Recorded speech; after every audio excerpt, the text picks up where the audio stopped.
নাসের তুই না মানে নাসের বাবা, আপনি এই রাইতের আন্ধারে মন্ডল বাড়িতে ঢুকছিলেন কেন? আমি মন্ডলরে খুন করবো। দিলেন তো লেজে গোবরে কইরা। মন্ডল সাহেবা, এই বিচারটা আপনি করেন। আর এখন থেকে ছোটখাটো বিচার সালিশ আপনার এই করণ লাগবে।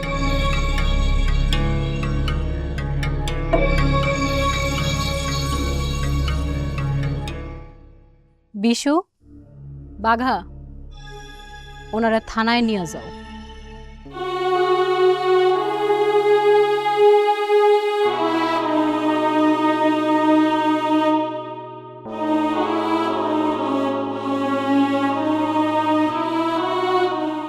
মুন্সি কাকা, ওসি সাবরে কইবা এই মামলাটা যেন ঠিকঠাক মতো লেখে, কারণ রাজেন্দ্রপুরের পদ্মাবতী চায় এই আসামির যেন সহজে জামিন না হয়।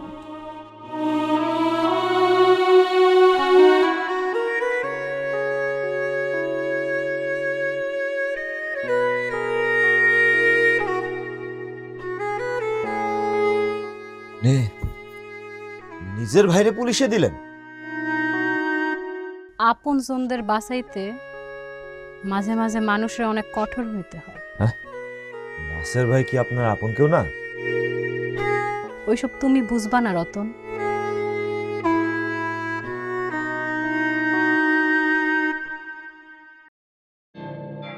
তা আপনারাই আমার ডর করতেছে মনে হচ্ছে। তুমি আমারে ডরায়ও না, তুমি শুধু আমারে বিশ্বাস করো।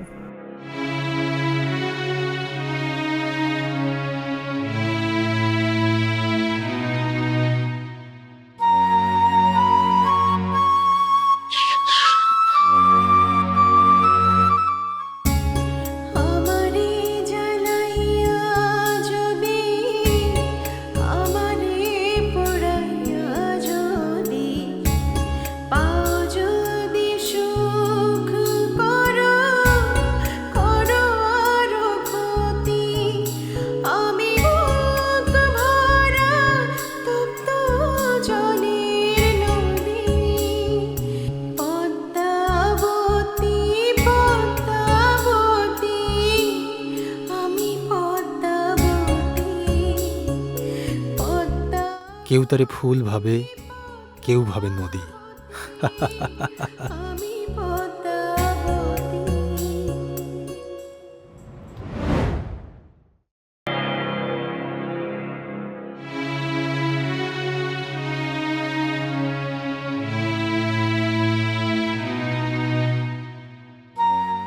ঘটনাটা বুঝলাম না।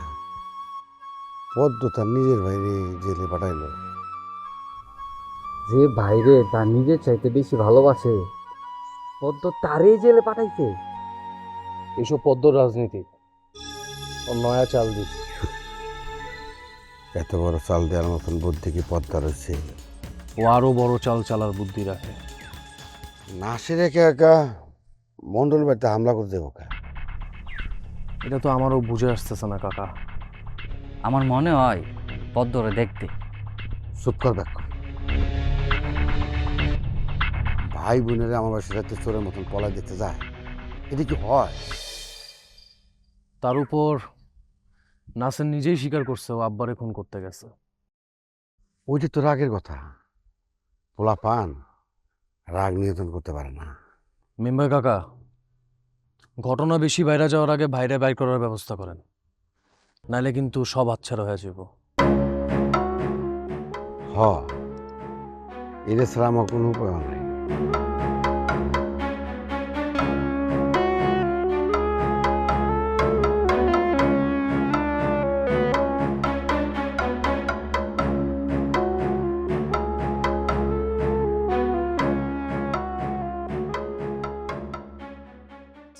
ভাবি কি কোনো জরুরি কামে আইছেন? মন্ডল সাহেব, শুনলাম আপনি নাকি নাসের ভাইরে পুলিশে দিচ্ছেন। যে ভাই আপনার লাগা এত কিছু করলো, সে ভাইরে কিনা আপনি পুলিশে দিলেন? আমি আমার ভাইরে পুলিশে দিছি, এটা শুনছেন আপনি? কি কারণে দিছি সেটা শুনেন নাই? না, তো ওই গ্রামের মানুষের মুখে মুখে শুধু একটাই কথা, পদ্ম না মন্ডল সাহেবা নাকি তার আপন ভাইরে জেলে দিচ্ছে। শুনেন ভাবি, এরপর থেকে নিজের কোনো দরকার হইলে আমার কাছে আইবেন। অন্য কোনো বিষয়ে কথা কওয়ার লেগে যেন আপনারা না দেখি।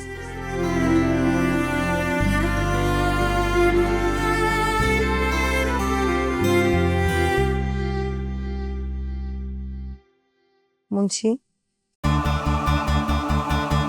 এটা আবার কেমন তোর খেলা গো? খেলা দিন দিন জটিল হয়ে যাইতেছে।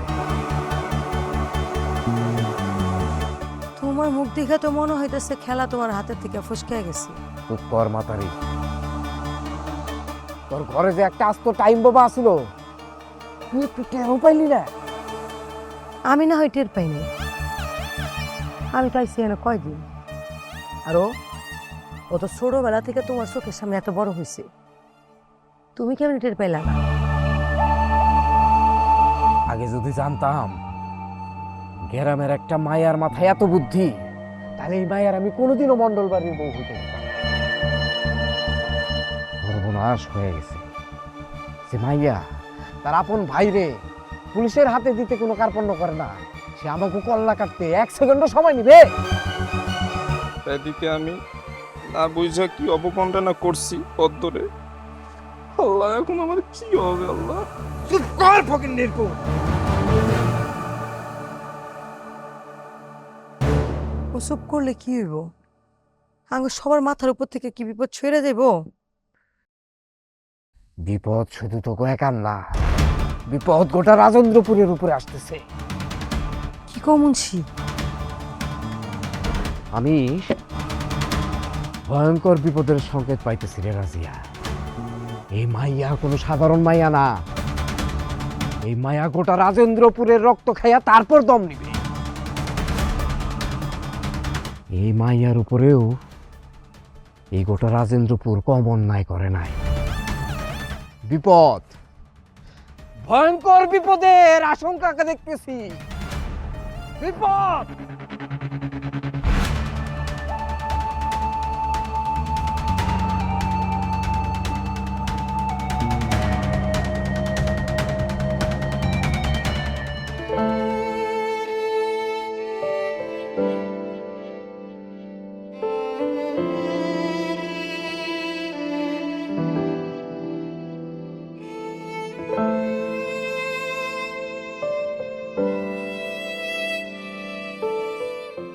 আপনার ভাইরে পুলিশের হাতে না দিলেও পারতেন।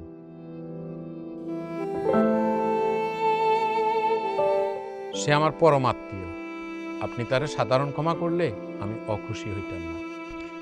মন্ডল সাহেব,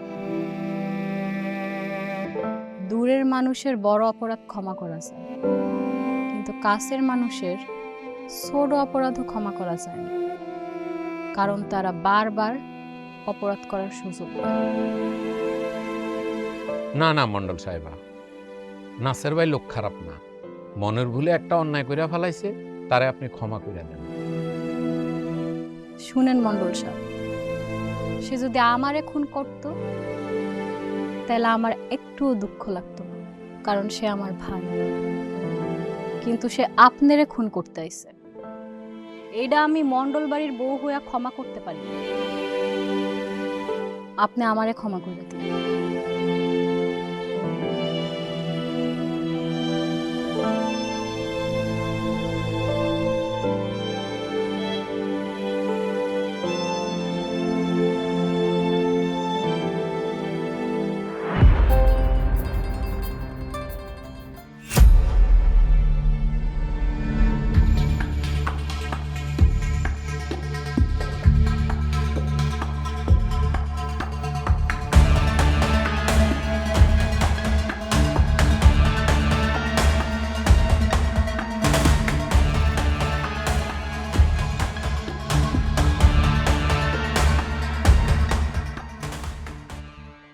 আব্বা,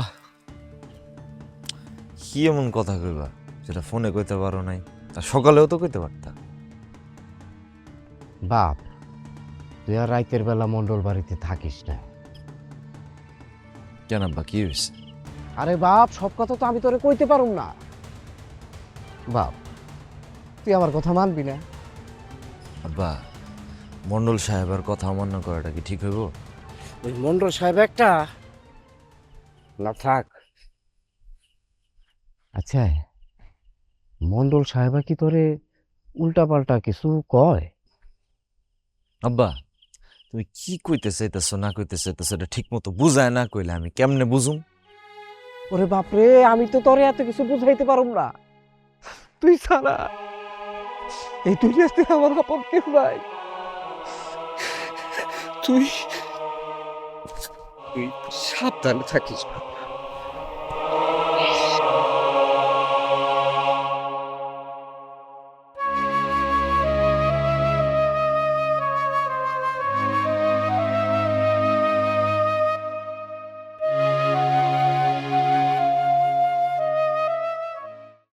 চেয়ারম্যান সাহেব, যে কোনো মূল্যে নাসিরের জেলে যাওয়া থামাতে হইব।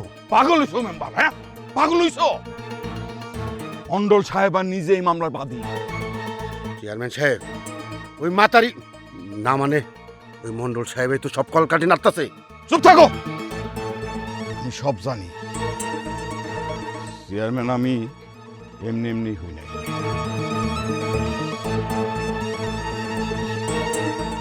আপনি সবকিছু জানি না, চুপ থাকবেন? হ্যাঁ চুপ থাকুন।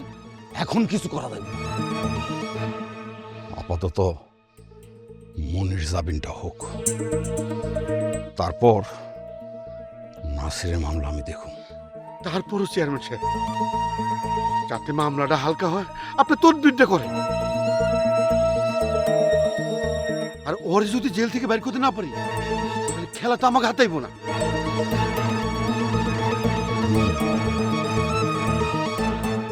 এইটা তুমি জ্ঞানের কথা কইছো, ঠিক আছে, বিষয়টা আমি দেখতেছি। যাও, তোমরা যাও এখন। ঠিক আছে, আসি। আসসালামু আলাইকুম। আয়া। কই যাও রতন?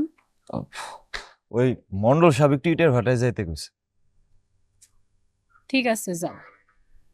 আর হুনো, এখন থেকে মন্ডলের কলকারখানা, দোকানপাট, এমনকি তার যত ব্যবসা বাণিজ্য, কোথায় কি আছে, কোন অবস্থায় আছে, সবকিছুর খোঁজ নিবা। এতদিন তো তুমি ফাইলপত্র দেখছি, এখন সরজমিনে সব দেখবা, তারপর আমারে জানিও। জি ঠিক আছে, সবকিছু জানি। যাও।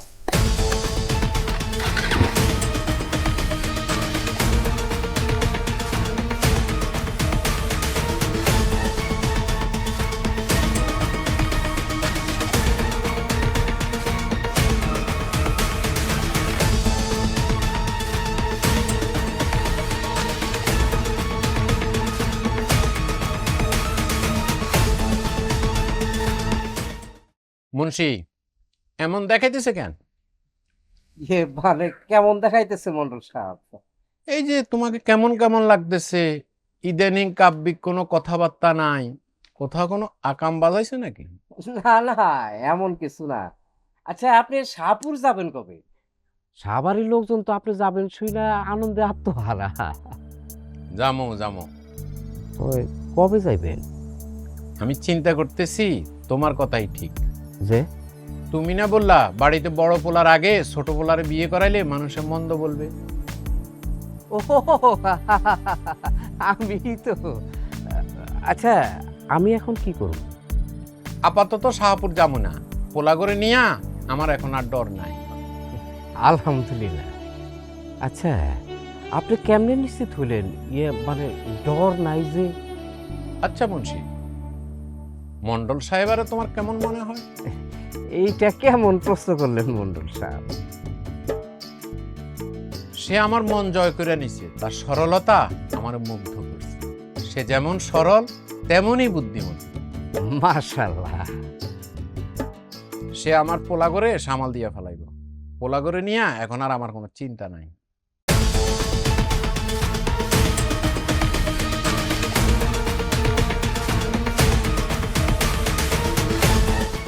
রাজিয়া রাজিয়া শোন, বিপদ চাইটা দিক দিয়ে বিপদ আছে। জান থাকতে এখান থেকে পালাই আমরা। পালাই পালাই কই যাবো? ঢাকা যাবো আমরা। ঢাকা গেলে কি হইব? ঢাকা কি কোনো লোকজন নাই? আরে সেটা তখন দেখা যাবো, এখন এখান থেকে পালাই। শোন, আমার কাছে অনেক টাকা পয়সা সোনা অলংকার আছে, এগুলো দিয়ে আমাকে বাকি জীবন সুন্দরভাবে কাটে যাবে। চল। সব কিছুই ঠিক আছে, কিন্তু আরে কোনো কিন্তু নাই বোন, তুই সব কিছু গোছাইলে আমরা এখনই পারবো। এখন না না ভাই, এখন সম্ভব না, আগে রাইত হোক পরে। ওরে না রে, রাতের বেলায় মানুষ সন্দেহ করবো, আমরা দিনের বেলায় স্বাভাবিকভাবে বেড়া যাবো, কেউ সন্দেহ করবো না। তুই এমন করিস না, চল সব গোছাইলো, সব গোছাইলো। আচ্ছা রতন কই? রতন ইটের ভাটায় গেছে। তোমার পোলাও কিন্তু আমার মন জয় করে ফেলাইছে।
কাকা,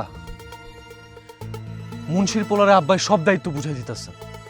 তোমার আব্বাই এসব কিছুই করতেছে না বাপ, সব করতেছে তোমার রূপবতী নয় আম্মা জান। সে তার রূপে এমন কাবু করছে মন্ডল সাহেবরে, মন্ডল সাহেব এখন তারা ছাড়া এই জগতের কিছুই দেখে না। 2 দিন পর দেখা যাইব ওই ফকিন্নির পোলারে আমগো 2 ভাইয়ের জায়গায় বসাই দিছে।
সব সাধারণত কে কথা জানো? পদ্মাবতী। পদ্মাবতী? ওই ফকিন্নির মায়ারে পদ্মাবতী কইতে আপনার ঘেন্না লাগলো না কাকা? আস্তে কথা কও বাবা, আস্তে কথা কও, আশপাশের লোকজন শুনতে পাইবো। আমি এসবে ডরাই না। তুমি ডরাও না কারণ তুমি মন্ডল বাড়ির খোলা, কিন্তু আমার তো ভয় লাগে কারণ আমি একজন সাধারণ মেম্বার।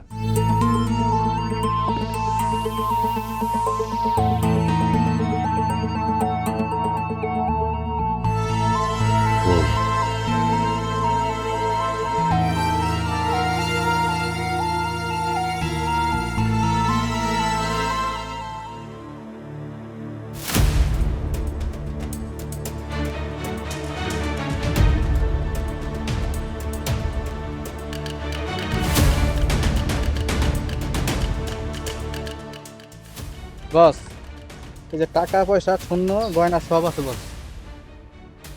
আরো মুন্সি তব উপরে খুশি হয়েছে, এগুলা তোরা নিয়ে চলে যা। জি বস।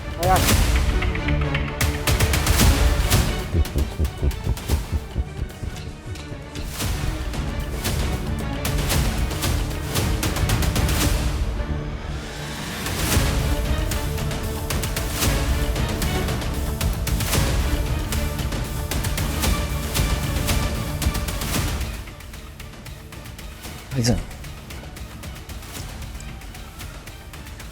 তোর এত বড় সাহস, তুই আমার বাইক ধরছস? না এমন কিছু না ভাইজান, ওই মন্ডল সাহেব কামে পাঠিয়েছিল তো। কামের পোলারে তো কামেই পাঠাইবো, তাই বলা কামের পোলা কি মালিকের বাইক ধরবো? না ভাইজান, ওই মেলা দূরের পথ ছিল তো, মেলা দূরের পথ, তাই বলে তুই আমার বাইক ধরবি? আর কোনো বাইক দেয় নাই তো।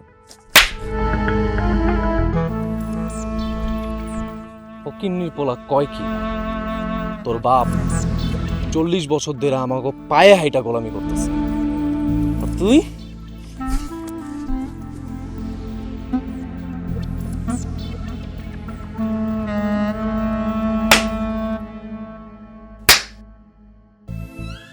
হায় আল্লাহ, মন্ডল সাহেবের গায়ে হাত দিছে।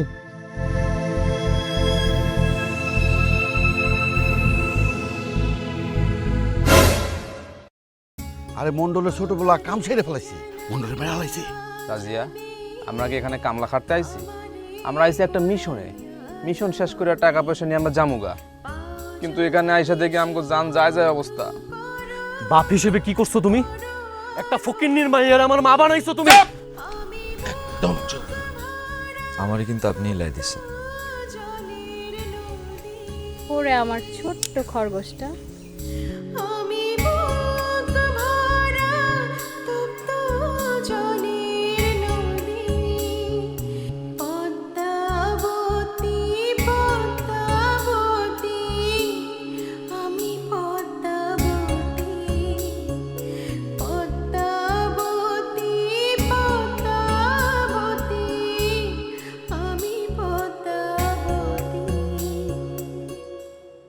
তোমার বুকে ভাসতে দিও থাকতে জলের গতি,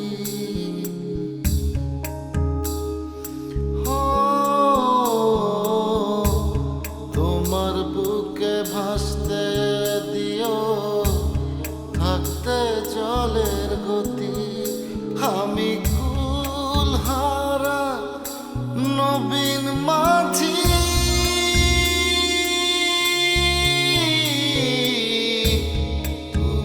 পদ্মাবতী